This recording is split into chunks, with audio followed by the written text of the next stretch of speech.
ಅನುದಿನವೂ ಯೇಸುವಿನೊಂದಿಗೆ. J Shyam ಜೆಬೆದುರೈ. ಅಧ್ಯಾಯ 4. ನನ್ನ ನೆರಳಾಗಿರುವಾತನು ಯೇಸು. ನಿನ್ನ ಬಲಗಡೆಯಲ್ಲಿ ನೆರಳಿನಂತೆ ನಿಂತಿರುವಾತನು ಕರ್ತನೆ. ಕೀರ್ತನೆ 121:5. ನಿನ್ನ ರೆಕ್ಕೆಗಳ ಮರೆಯಲ್ಲಿ ಸುರಕ್ಷಿತನಾಗಿದ್ದುಕೊಂಡು ಆನಂದ ಘೋಷ ಮಾಡುತ್ತಿರುವೆನು. ಕೀರ್ತನೆ 63:7. ಒಂದು ಸಾರಿ ಅಮೆರಿಕ ದೇಶದ ಒಬ್ಬ ಕೋಟ್ಯಾಧೀಶ್ವರನಿಗೆ ಮರಣ ಭಯ ಉಂಟಾಯಿತು. ಒಂದು ವೇಳೆ ಯುದ್ಧವು ಪ್ರಾರಂಭವಾಗಿ ಅಣುಬಾಂಬುಗಳು ಸ್ಫೋಟಗೊಂಡು ನಾವೆಲ್ಲರೂ ನಾಶವಾಗಬಹುದೆಂದು ಯೋಚಿಸಿದನು. ಭೂಮಿಯ ಅಡಿಭಾಗದಲ್ಲಿ ಒಂದು ನೆಲಮಾಳಿಗೆಯನ್ನು ಕಟ್ಟಲು ತೀರ್ಮಾನಿಸಿದನು. ವಿಜ್ಞಾನಿಗಳು, ಎಂಜಿನಿಯರ್ಗಳು ಸತತ ಪ್ರಯತ್ನ ಮಾಡಿ ಒಂದು ದೊಡ್ಡ ಬಂಗಲೆಯನ್ನು ಕಟ್ಟಿ ಮುಗಿಸಿದರು. ಎಷ್ಟೋ ಕೋಟಿ ಹಣವು ಖರ್ಚಾಯಿತು. ಆ ಬಂಗಲೆಯನ್ನು ಪ್ರತಿಷ್ಠಿಸಲು ಪ್ರಸಿದ್ಧಿ ಹೊಂದಿದ ದೇವರ ಸೇವಕರಾದ ಮ್ಯಾರಿಸ್ ಸರ್ಲೋ ಎಂಬವರನ್ನು ಆಹ್ವಾನಿಸಿದನು. ಅವನು ಸೇವಕರಿಗೆ ತನ್ನ ಮನೆಯ ಪ್ರತಿಯೊಂದು ಕೊಠಡಿಯನ್ನು ತೋರಿಸಿ, ತಾನು ಇದನ್ನೆಲ್ಲ ಆಧುನಿಕ ವೈಜ್ಞಾನಿಕ ರೀತಿಯಲ್ಲಿ ಕಟ್ಟಿರುವುದಾಗಿಯೂ ಯಾವ ಶಕ್ತಿಯು ಈ ಮನೆಯ ಗೋಡೆಗಳನ್ನು ಅಲುಗಾಡಿಸಲು ಸಾಧ್ಯವಿಲ್ಲವೆಂದು ಇವುಗಳನ್ನು ಬಹಳ ಬಲವುಳ್ಳ ಲೋಹಗಳಿಂದ ನಿರ್ಮಿಸಿದ್ದಾಗಿಯೂ ವರ್ಣಿಸುತ್ತಾ ಬಂದನು. ಇದನ್ನೆಲ್ಲ ಕೇಳಿಸಿಕೊಳ್ಳುತ್ತಿದ್ದ ಆ ಬೋಧಕರು ತಾನು ಇದ್ದಕ್ಕಿಂತಲೂ ಗಟ್ಟಿಯಾದ ಮನೆಯನ್ನು ಬಹಳ ಕಡಿಮೆ ಖರ್ಚಿನಿಂದ ಕಟ್ಟಿದ್ದೇನೆ. ಅದು ಬಹಳ ಭದ್ರವಾದ ಆಶ್ರಯವಾಗಿದೆ. ಅದನ್ನು ರೆಕ್ಕೆಗಳ ಗರಿಗಳಿಂದ ಕಟ್ಟಿದ್ದೇನೆ ಎಂದು ಹೇಳಿದರು. ಇದನ್ನು ಕೇಳಿ ಆ ಕೋಟ್ಯಾಧೀಶ್ವರನಿಗೆ ಅತ್ಯಂತ ಆಶ್ಚರ್ಯವಾಯಿತು. ಬೋಧಕರು ಕೀರ್ತನೆ 91:4 ತೆಗೆದು ಅವನಿಗೆ ತೋರಿಸಿದರು. ಆತನು ನಿನ್ನನ್ನು ತನ್ನ ರೆಕ್ಕೆಗಳಿಂದ ಒದಗಿಸುವನು. ಆತನ ಪಕ್ಕಗಳ ಮೆರೆಯನ್ನು ಆಶ್ರಯಿಸಿಕೊಳ್ಳುವಿ. ಹೀಗೆ ತಾನು ಪರಾತ್ಮನ ಮೊರೆ ಹೊಕ್ಕಿರುವುದನ್ನು, ಆತನ ಪಕ್ಕಗಳ ಮರೆಯನ್ನು ಆಶ್ರಯಿಸುವುದಾಗಿಯೂ ಹೇಳಿದಾಗ ಆ ಕೋಟ್ಯಾಧೀಶ್ವರನಿಗೆ ಬಾಯಲ್ಲಿ ಮಾತೇ ಹೊರಡದಾಯಿತು. ಹೌದು, ದೇವರ ಮಗುವೆ, ಕರ್ತನೇ ನಮಗೆ ನೆರಳಾಗಿದ್ದಾನೆ. 1. ಬಂಡೆಯ ಸುರಕ್ಷಿತವಾದ ನೆರಳು. ಮರುಭೂಮಿಯಲ್ಲಿ ನೀರಿನ ಕಾಲುವೆಗಳ ಪ್ರಕಾರವು ಬೆಂಗಾಡಿನಲ್ಲಿ ದೊಡ್ಡ ಬಂಡೆಯ ನೆರಳಿನೋಪಾದಿಯಲ್ಲಿಯೂ ಇರುವನು. ಯೆಶಾಯ 32:2. ದೇವರ ಮಗುವೆ, ನಮ್ಮ ಕರ್ತನು ನಮಗೆ ಬಂಡೆಯ ನೆರಳಾಗಿದ್ದಾನೆ. ಬಂಡೆಯ ನೀರಿನಿಂದ ನಮ್ಮ ದಾಹವನ್ನು ತೀರಿಸುವಾತನಾಗಿದ್ದಾನೆ. ಜ್ಞಾನದ ಬಂಡೆಯಾಗಿ ನಮ್ಮೊಂದಿಗಿದ್ದಾನೆ. ನಮಗೆ ನೆರಳಾಗಿರುವಾತನನ್ನು ಸ್ತುತಿಸೋಣವೇ?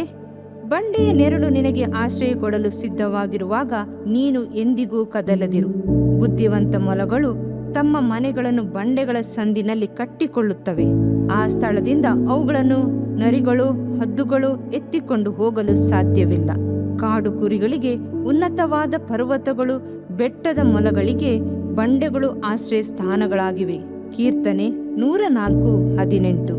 ಬಂಡೆಯ ಬಿರುಕಿನಲ್ಲಿರುವ ಪಾರಿವಾಳಗಳಂತೆ ಆತನ ಕೈಕಾಲುಗಳ ಪಕ್ಕೆಯ ಗಾಯಗಳಲ್ಲಿ ನಮ್ಮನ್ನು ಮರೆ ಮಾಡಿಕೊಳ್ಳೋಣ. ಭಕ್ತರಿಗೆ ಆತನೇ ನೆರಳಾಗಿದ್ದಾನೆ. ದೇವ ಮಗುವೆ, ಕೆಟ್ಟ ಯೋಚನೆಗಳು ನಿನ್ನನ್ನು ಹಿಂಬಾಲಿಸುವಾಗ, ಬಿಡಲಾರದ ದುರಭ್ಯಾಸಗಳು ವೇದನೆಗಳನ್ನುಂಟು ಮಾಡುವಾಗ ಬಂಡೆಯ ನೆರಳನ್ನು ಆಶ್ರಯಿಸು. ದಾವಿದನು ಹೀಗೆ ಹೇಳುತ್ತಾನೆ, ನಿನ್ನ ರೆಕ್ಕೆಗಳ ಮರೆಯಲ್ಲಿ ಸುರಕ್ಷಿತನಾಗಿದ್ದುಕೊಂಡು ಆನಂದ ಘೋಷ ಮಾಡುತ್ತಿರುವೆನು. ಕೀರ್ತನೆ 63:7. 2. ಆದರಣೆಯ ಕೃಪೆಯ ನೆರಳು. ದೇವರೇ, ನಿನ್ನ ಪ್ರೀತಿ ಎಷ್ಟು ಅಮೂಲ್ಯವಾದದ್ದು. ಮಾನವರು ನಿನ್ನ ರೆಕ್ಕೆಗಳ ಮರೆಯನ್ನು ಆಶ್ರಯಿಸಿಕೊಳ್ಳುತ್ತಾರೆ. ಕೀರ್ತನೆ 36:7. ಹೌದು, ಆತನ ಕೃಪೆಯ ನೆರಳು ಎಷ್ಟು ಅಮೂಲ್ಯವಾದದ್ದು, ಎಷ್ಟು ಆದರಣೆ ಉಳ್ಳದ್ದು. ನಮ್ಮ ಕರ್ತನು ಕೃಪೆಯುಳ್ಳವನು, ಕೃಪೆಯಿಂದಲೂ ಸತ್ಯದಿಂದಲೂ ತುಂಬಿದವನಾಗಿ ನಮ್ಮ ಹೃದಯಗಳಲ್ಲಿ ವಾಸಿಸುತ್ತಾನೆ. ಮಾತ್ರವಲ್ಲ, ನಮಗಾಗಿ ಆ ಕಲ್ವಾರಿ ಶಿಲುಬೆಯ ಮರದ ನೆರಳಿನಲ್ಲಿ ನಮಗೆ ಆಶ್ರಯವನ್ನು ಕೊಟ್ಟಿದ್ದಾನೆ. ಹಾಲೆಲೂಯ. ತನ್ನ ಬಳಿಗೆ ಬರುವ ಎಂಥ ಪಾಪಿಯಾದರೂ ಅವನಿಗೆ ನೆರಳನ್ನು ಕೊಟ್ಟು ಆದರಿಸಿ ಆಶೀರ್ವದಿಸುವ ಯೇಸು, ಯಾರನ್ನು ತಳ್ಳದೆ ತನ್ನ ರೆಕ್ಕೆಗಳ ಮರೆಯಲ್ಲಿ ಆಶ್ರಯ ಕೊಡಲು ರೆಕ್ಕೆಗಳನ್ನು ಬಿಚ್ಚಿ ಕಾದಿದ್ದಾನೆ. ಯೇಸು ಪರಾತ್ಮನ ಮೊರೆ ಹೊಕ್ಕಿರುವವನು ಸರ್ವಶಕ್ತನ ಆಶ್ರಯದಲ್ಲಿ ಸುರಕ್ಷಿತನಾಗಿರುವನು. ಕೀರ್ತನೆ 91:1. ಪರಮಗೀತೆಯನ್ನು ಬರೆದ ಭಕ್ತನು ಕರ್ತನ ಪ್ರೀತಿಯ ನೆರಳನ್ನು ಅನುಭವಿಸಿ ಹೀಗೆ ಬರೆಯುತ್ತಾನೆ. ಉದ್ಯಾನ ವೃಕ್ಷಗಳಲ್ಲಿ ಸೇಬು ಹೇಗೋ, ಪುರುಷರಲ್ಲಿ ನನ್ನ ಕಾಂತನು ಹಾಗೆಯೇ ಇಷ್ಟನು. ನಾನು ಅವನ ನೆರಳಿನಲ್ಲಿ ಕೂತು ಸಂತಸಗೊಂಡೆನು. ಅವನ ಫಲವು ನನ್ನ ನಾಲಿಗೆ ರುಚಿಯಾಗಿತ್ತು. ಪರಮಗೀತೆ 2:3. ಹೌದು, ಕೃಪೆಯ ನೆರಳು ತಂಪಾಗಿರುವುದು. 3.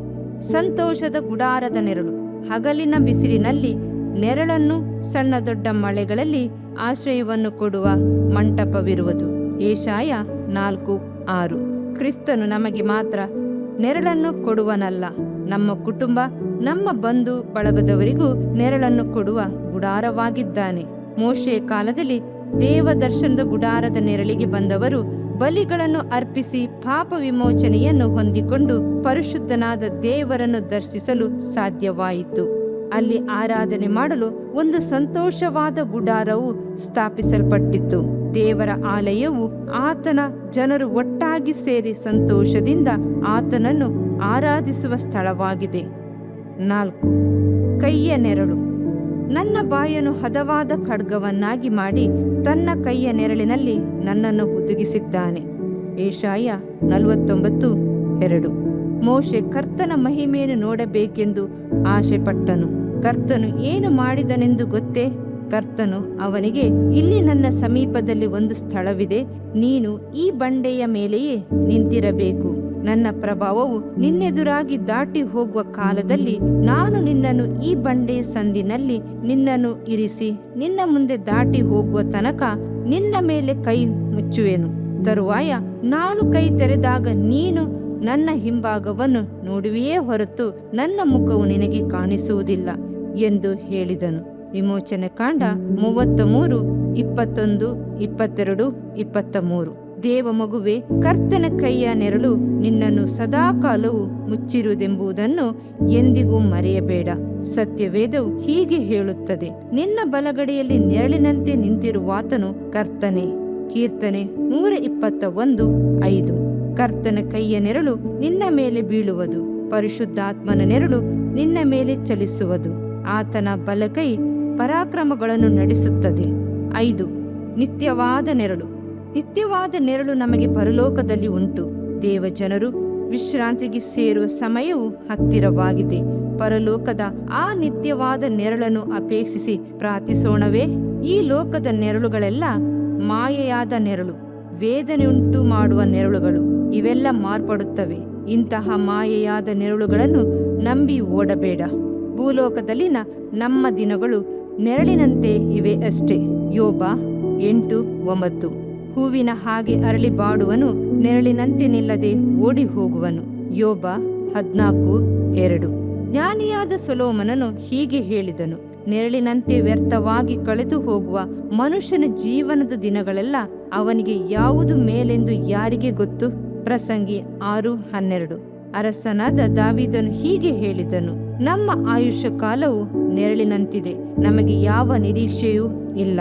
1 ಪೂರ್ವಕಾಲ ವೃತ್ತಾಂತ 29:15. ದೇವ ಮಗುವೆ, ಸ್ಥಿರವಿಲ್ಲದ ಈ ಬಾಳಿನಲ್ಲಿ ಸ್ಥಿರವಾದ ನೆರಳನ್ನು ಕೊಡುವಂತ ಕ್ರಿಸ್ತನನ್ನು ಹಿಡಿದುಕು. ಆತನ ಬಂಡೆಯ ನೆರಳಿನಲ್ಲಿ, ಆತನ ಕೈಯ ನೆರಳಿನಲ್ಲಿ, ಗುಡಾರದ ನೆರಳಿನಲ್ಲಿ, ಕೃಪೆಯ ನೆರಳಿನಲ್ಲಿ ನಿನ್ನನ್ನು ಹುದುಗಿಸಿಕು. ಆತನ ಪಕ್ಕಗಳ ಮರೆಯಲ್ಲಿ ಆಶ್ರಯ ಸ್ಥಾನವಿದೆ, ಆರೋಗ್ಯವಿದೆ. ಆತನ ರೆಕ್ಕೆಗಳು ನಿತ್ಯವಾದ ವಾಸಸ್ಥಾನಕ್ಕೆ ನಮ್ಮನ್ನು ಕರೆದೊಯ್ಯುತ್ತದೆ. ಅಲ್ಲಿ ಎಂದೆಂದಿಗೂ ಹರ್ಷ. ಹಾಲೆಲೂಯಾ, ಆಮೇನ್. ಇದರಿಂದ ನಿನ್ನ ದೇಹಕ್ಕೆ ಆರೋಗ್ಯವು, ಎಲುಬುಗಳಿಗೆ ಸಾರವು ಉಂಟಾಗುವವು. ಜ್ಞಾನೋಕ್ತಿಗಳು 3ನೇ ಅಧ್ಯಾಯ 8ನೇ ವಾಕ್ಯ. ಪ್ರಿಯ ವೀಕ್ಷಕರೇ ಮತ್ತು ಕರ್ತನಲ್ಲಿ ಸಹೋದರ ಸಹೋದರಿಯರೇ, ನೀವು ನಮ್ಮ ಈ ಕಾರ್ಯಕ್ರಮವನ್ನ ವೀಕ್ಷಿಸಿದ್ದಕ್ಕಾಗಿ ದೇವರ ನಾಮದಲ್ಲಿ ನಿಮಗೆ ವಂದನೆಗಳು. ದೇವರ ವಾಕ್ಯವು ನಮ್ಮ ಎಲುಬಿಗೆ ಬಲವೂ ಸಾರವೂ ಆಗಿದೆ ಎಂದು ಸತ್ಯವೇದವು ಹೇಳುವಂತೆ ಈ ಕಾರ್ಯಕ್ರಮವು ನಿಮಗೆ ಆಶೀರ್ವಾದಕರವಾಗಿದೆ ಎಂದು ನಂಬುತ್ತೇವೆ. ಪ್ರಿಯ ವೀಕ್ಷಕರೇ, ನಮ್ಮ ಈ ಸೇವೆಗಾಗಿ ಪ್ರಾರ್ಥಿಸಿರಿ ಮತ್ತು ಎಲ್ಲಾ ಕಾರ್ಯಕ್ರಮಗಳನ್ನ ಇತರರೊಂದಿಗೆ ಶೇರ್ ಮಾಡಿರಿ. ಅದೇ ರೀತಿಯಾಗಿ ನಮ್ಮ ಈ ಯೂಟ್ಯೂಬ್ ಚಾನೆಲ್ ಅನ್ನು ಸಬ್ಸ್ಕ್ರೈಬ್ ಮಾಡಿರಿ ಹಾಗೂ ಲೈಕ್ ಮಾಡಿ. ನಿಮ್ಮ ಅನಿಸಿಕೆಗಳನ್ನು ಕಮೆಂಟ್ ಬಾಕ್ಸ್ನಲ್ಲಿ ನಮಗೆ ತಿಳಿಯಪಡಿಸಿ. ನಮ್ಮ ಸಂಖ್ಯೆ 7022104605. ಈ ಸಂಖ್ಯೆಗೆ ಕರೆ ಮಾಡಿರಿ. ಒಬ್ಬ ಪಾಪಿಯ ಪ್ರಾರ್ಥನೆ, ಯೇಸುವನ್ನು ರಕ್ಷಕನಾಗಿ ಅಂಗೀಕರಿಸಲು ಮಾಡಬೇಕಾದ ಪ್ರಾರ್ಥನೆ. ಪ್ರಿಯ ಪರಲೋಕದ ತಂದೆಯೇ, ಯೇಸುವಿನ ಹೆಸರಿನಲ್ಲಿ ನಾನು ನಿನ್ನ ಬಳಿಗೆ ಬಂದಿದ್ದೇನೆ. ನನ್ನ ಬಳಿಗೆ ಬರುವವರನ್ನು ನಾನು ತಳ್ಳಿಬಿಡುವುದೇ ಇಲ್ಲ. ಯೋಹಾನ 6:37 ಎಂದು ನಿನ್ನ ವಾಕ್ಯ ಹೇಳುತ್ತದಲ್ಲ. ಆದ್ದರಿಂದ ನೀನು ನನ್ನನ್ನು ತಳ್ಳಿಬಿಡದೆ ನನ್ನನ್ನು ಸೇರಿಸಿಕೊಳ್ಳುವಿ ಎಂದು ನನಗೆ ಗೊತ್ತಿದೆ. ಆದ್ದರಿಂದ ನಾನು ನಿನಗೆ ಸ್ತೋತ್ರ ಮಾಡುತ್ತೇನೆ.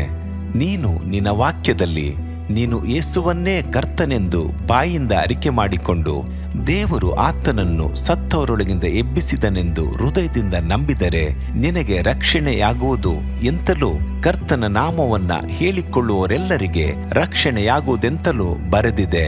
ರೋಮ 10:9-13 ವಾಕ್ಯ. ಯೇಸು ಕ್ರಿಸ್ತನು ದೇವಕುಮಾರನೆಂದು ನನ್ನ ಹೃದಯದಲ್ಲಿ ನಂಬುತ್ತೇನೆ. ನನ್ನನ್ನು ನೀತಿವಂತನನ್ನಾಗಿ ಮಾಡುವುದಕ್ಕಾಗಿ ಆತನು ಸತ್ತವರೊಳಗಿಂದ ಎಬ್ಬಿಸಲ್ಪಟ್ಟನು ಎಂದು ನಂಬುತ್ತೇನೆ. ನಾನು ಆತನ ನಾಮವನ್ನ ಹೇಳಿಕೊಳ್ಳುತ್ತೇನೆ. ಯೇಸುವೇ, ನೀನೇ ಕರ್ತನು. ತಂದೆಯೇ, ನೀನು ನನ್ನನ್ನು ರಕ್ಷಿಸಿದಿ ಎಂದು ನಾನು ನಂಬುತ್ತೇನೆ. ನಿನ್ನ ವಾಕ್ಯವು ಹೇಳುತ್ತದೆ, ಮನುಷ್ಯನು ಹೃದಯದಿಂದ ನಂಬುವುದರ ಮೂಲಕ ನೀತಿಯು ದೊರಕುತ್ತದೆ, ಬಾಯಿಂದ ಅರಿಕೆ ಮಾಡುವುದರ ಮೂಲಕ ರಕ್ಷಣೆಯಾಗುತ್ತದೆ. ರೋಮ 10:10. ನಾನೀಗ ನನ್ನ ಹೃದಯದಲ್ಲಿ ನಂಬುತ್ತೇನೆ ಹಾಗೂ ಯೇಸುವೇ ನನ್ನ ಕರ್ತನೆಂದು ಅರಿಕೆ ಮಾಡುತ್ತೇನೆ. ಆದುದರಿಂದ ನಾನೀಗ ರಕ್ಷಣೆ ಹೊಂದಿದ್ದೇನೆ. ಅಪ್ಪಾ ತಂದೆಯೇ, ನಿನಗೆ ಸ್ತೋತ್ರ. ಲೂಕನು ಬರೆದ ಸುವಾರ್ತೆ 11ನೇ ಅಧ್ಯಾಯದಲ್ಲಿ ಬರೆದಿರುವಂತೆ, ನಿಮ್ಮಲ್ಲಿ ತಂದೆಯಾದವನು ಮೀನನ್ನು ಕೇಳುವ ಮಗನಿಗೆ ಮೀನು ಕೊಡದೆ ಹಾವನ್ನು ಕೊಡುವನೆ? ಅಥವಾ ತತ್ತಿಯನ್ನು ಕೇಳಿದರೆ ಚೇಳನ್ನು ಕೊಡುವನೆ? ಹಾಗಾದರೆ ಕೆಟ್ಟವರಾದ ನೀವು ನಿಮ್ಮ ಮಕ್ಕಳಿಗೆ ಒಳ್ಳೆ ಪದಾರ್ಥಗಳನ್ನ ಕೊಡಬಲ್ಲವರಾದರೆ ಪರಲೋಕದಲ್ಲಿರುವ ನಿಮ್ಮ ತಂದೆಯು ತನ್ನನ್ನು ಬೇಡಿಕೊಳ್ಳುವವರಿಗೆ ಎಷ್ಟೋ ಹೆಚ್ಚಾಗಿ ಪವಿತ್ರಾತ್ಮ ವರವನ್ನ ಕೊಡುವವನಲ್ಲವೇ ಅಂದನು. ತಂದೆಯೇ, ನೀನು ಕೇಳಿಕೊಳ್ಳುವವರಿಗೆ ಪವಿತ್ರಾತ್ಮನ ವರವನ್ನು ಹೇರಳವಾಗಿ ಕೊಡುವಾತನಾಗಿದ್ದಿ. ಆದ್ದರಿಂದ ನನ್ನ ಮೇಲೆಯೂ ನಿನ್ನ ಆತ್ಮನನ್ನು ಸುರಿಸಬೇಕಾಗಿ ಬೇಡಿಕೊಳ್ಳುತ್ತೇನೆ. ಕೀರ್ತನೆ 81:10 ಬರೆದಿದೆ, ಅಗಲವಾಗಿ ಬಾಯಿದೆರೆಯಿರಿ, ಅದನ್ನು ತುಂಬಿಸುವೆನು. ಕರ್ತನೇ, ನನ್ನನ್ನು ಪವಿತ್ರಾತ್ಮನಿಂದ ತುಂಬಿದಂತ ನೀನು ನನ್ನನ್ನು ಅನ್ಯ ಭಾಷೆಯ ವರದಿಂದಲೂ ತುಂಬುವವನಾಗಿದ್ದಿ ಎಂದು ನಂಬುತ್ತೇನೆ.